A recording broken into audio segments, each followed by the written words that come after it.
We're Keika and Manu, and we're traveling around the world. Follow us.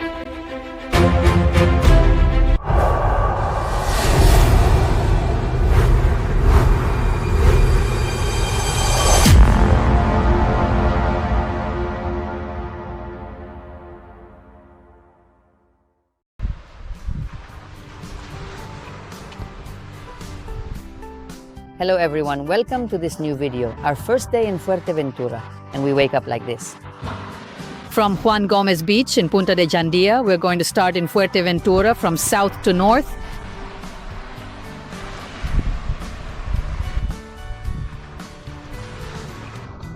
Well, we're going to explore this beautiful beach near Punta de Jandía in the south of the island of Fuerteventura, and one of the least known, least crowded, and almost untouched places on the island.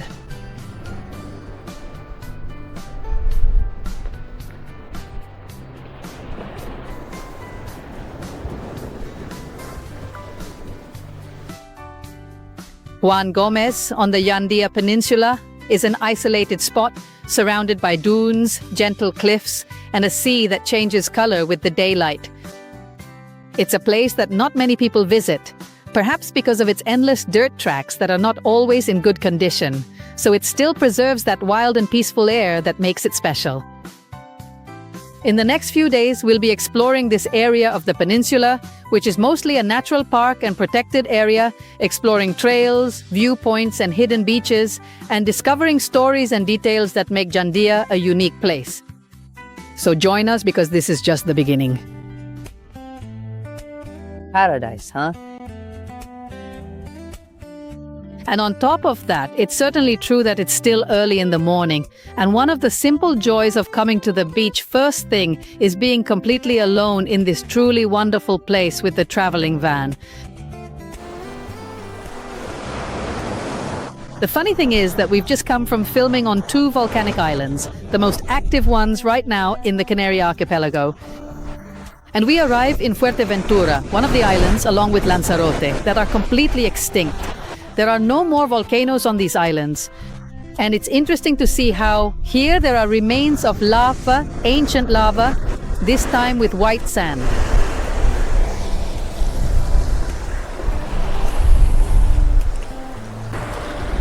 What a wonder, the little pools that have formed here in the middle of the lava, right? Next to the sea. This combination of lava and white sand, has totally taken us by surprise. We're from the Western Islands and this is super, well, impossible to see there. Come on, Manolo. Is it freezing or what?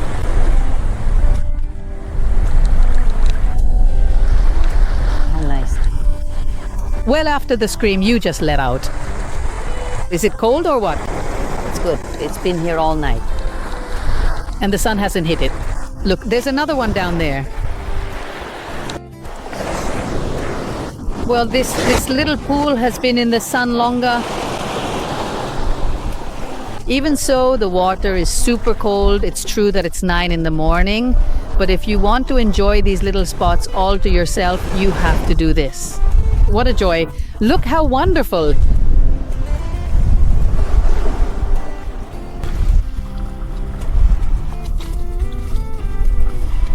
See? It's all deceiving, but this has been here all night. Well, this is freezing cold.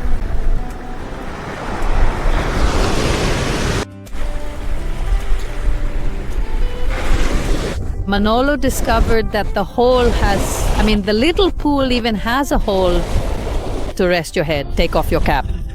Yeah, I look like a Formula 1 driver. Take off your cap because you even have a place to rest your...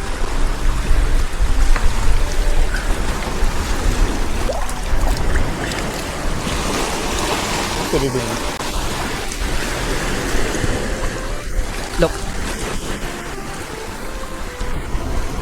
All right, see you later.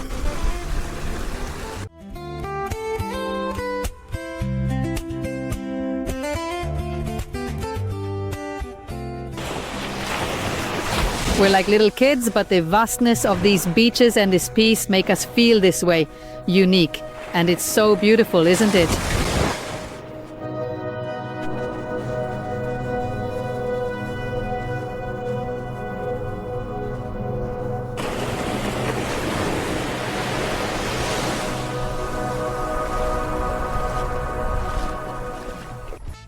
Today it's time to cook and eat at Playa de los Ojos, and Rebecca is going to make us a meal that's going to blow our minds. I'll try. Look at what an absolutely spectacular place. It's truly mind-blowing. And with no wind, this is just wonderful.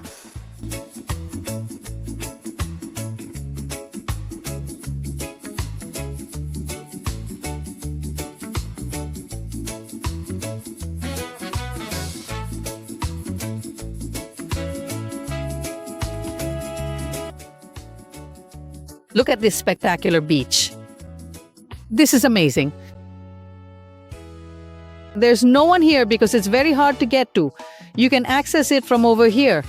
There's a little descent there that I went down before, and you can get to the beach. It's a bit complicated. You have to wear sneakers. You can't go in flip-flops. But look at this amazing view all to yourself. And if you want to enjoy it, you can. Wow, how wonderful, huh? Wow, I can already smell the food from here.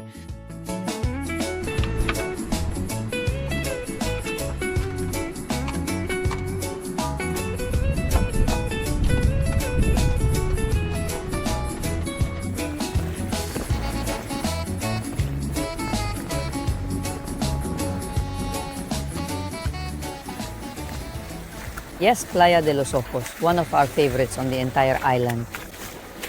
A remote and wild corner on the west coast of the Jandía Peninsula.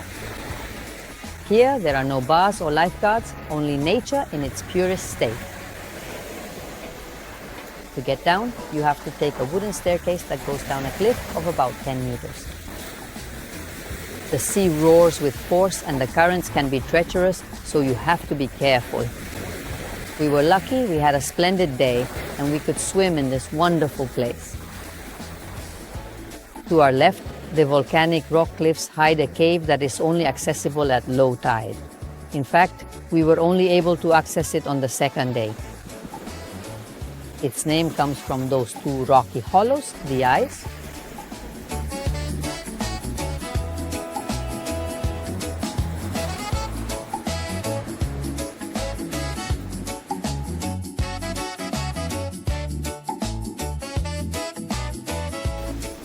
When the tide is low, the beach expands, while at high tide it shrinks, transforming the landscape in front of us.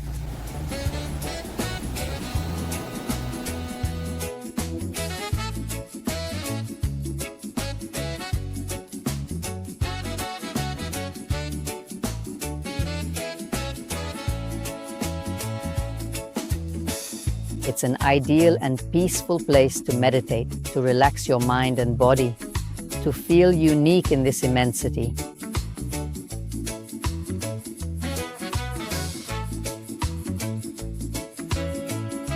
As a curious fact, nearby there is an old track built by Gustav Winter that adds a historical touch. We'll talk about him a little later. But we simply want you to enjoy this true geological and tranquil refuge. For us, it was Heavenly paradise itself, right here on Earth.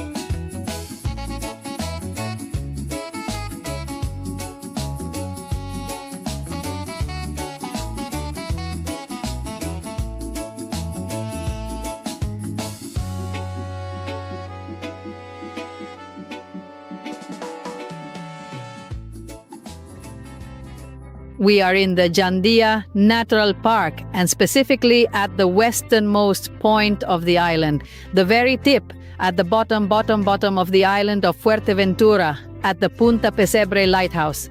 And it's so windy. Look, you can see the whole island, all of it. Now we're going over there to Cofete Beach. It must be that one over there. That white part you can see in the distance. See it. All that white part there. And you can see everything. That beach is miles long. Here we go. We have to remember that Fuerteventura, which you can see, look how it goes all the way up to the very top, continues over there and is the second largest island in the Canary archipelago.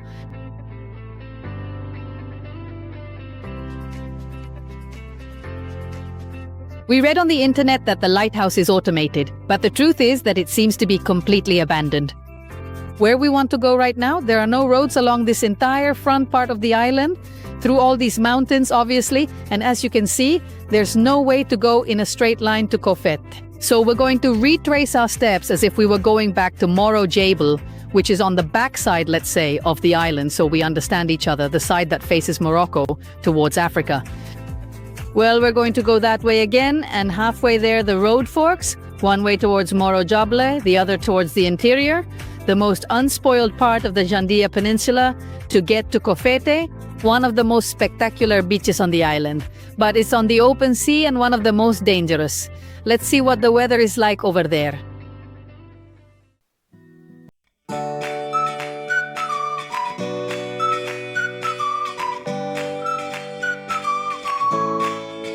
Our journey to Cofete begins next to a unique settlement that we found right by the track. It's not a town as such, but it's known as part of the rural settlement of Cofete and is also linked to the Puertito de la Cruz area. Here there are caravans and makeshift constructions that over time have become homes. Leaving the settlement behind, we travel along the dirt track. It's in good condition now, although it depends a lot on the time of year. Through the van's window, we see volcanic mountains in the distance, part of the old Jandía Massif formed by ancient, highly eroded volcanoes. Turning at the turnoff to Cofete, we continue among these ancient basaltic flows, vestiges of this peninsula's volcanic past. The track opens up before us, and the wind accompanies us, reinforcing the feeling of isolation. We are about to reach the viewpoint where the immensity of Cofete Beach unfolds before our eyes, between 12 and 14 kilometers of wild sand in the heart of the natural park. From here, we can already anticipate that further on, the mysterious winter house and a cemetery hidden among the dunes await us. But for now, we just let ourselves be enveloped by this untamed landscape.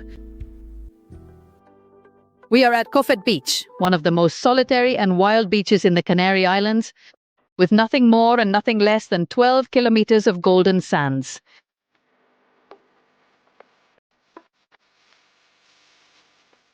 Along with the Cofete Cemetery, one of the most enigmatic things in this area of the island of Cofete is the Winter House. It was built in the 1940s by Gustav Winter, an enigmatic German engineer. The best-known legend claims that it was not a simple residence. It is said that it served as a secret base for Nazi submarines during the Second World War. The rumors speak of underground tunnels that would connect the house to the sea, of hidden antennas, and even of medical experiments on prisoners. Although these theories have never been proven, the aura of mystery grows because the mansion in the middle of nowhere seems too fortified and strange to be just a country house. The small Cofete Cemetery is one of those corners that, although it goes unnoticed before the immensity of the beach, is full of mystery and history. It was created in the late 19th or early 20th century for the few inhabitants of Cofete, a very isolated hamlet with no easy access to the rest of the island. It was impossible to transport the deceased to Pajara or unforgettable, so they decided to bury them by the sea. It's not a conventional cemetery. It's bordered by very low dry stone walls that can barely withstand the onslaught of the wind and sand. Some wooden or iron crosses are lost over time, which gives the feeling that the graves appear and disappear. Due to the force of the sandstorms and the shallow soil, some human remains have been uncovered at various times. From this, the legend arose that the cemetery spits out the dead.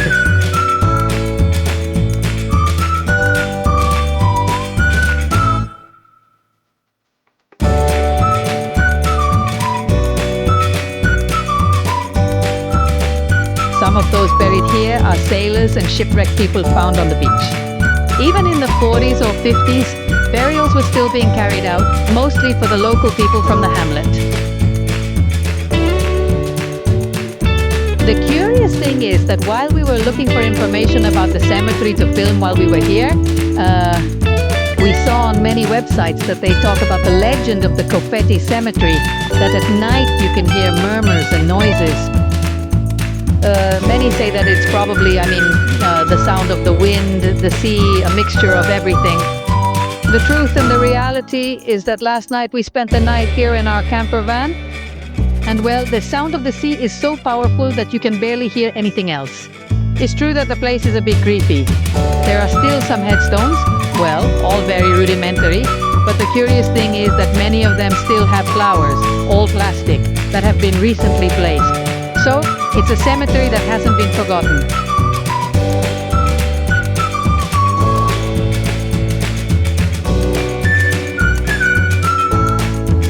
But it does have the best views.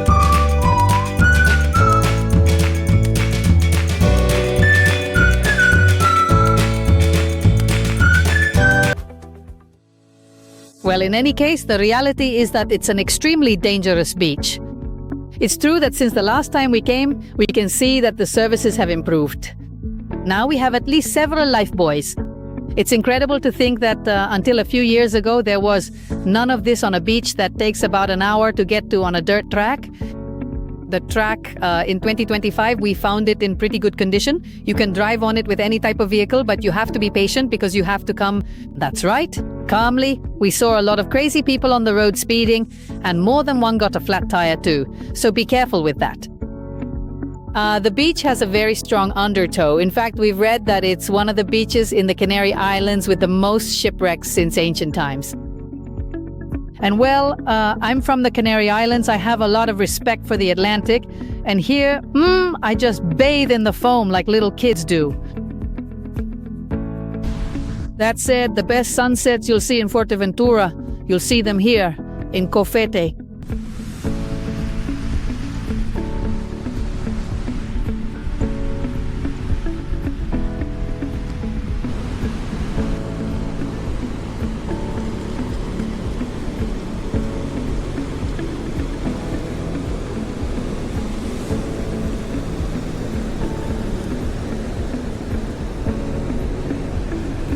Perfect for testing the current.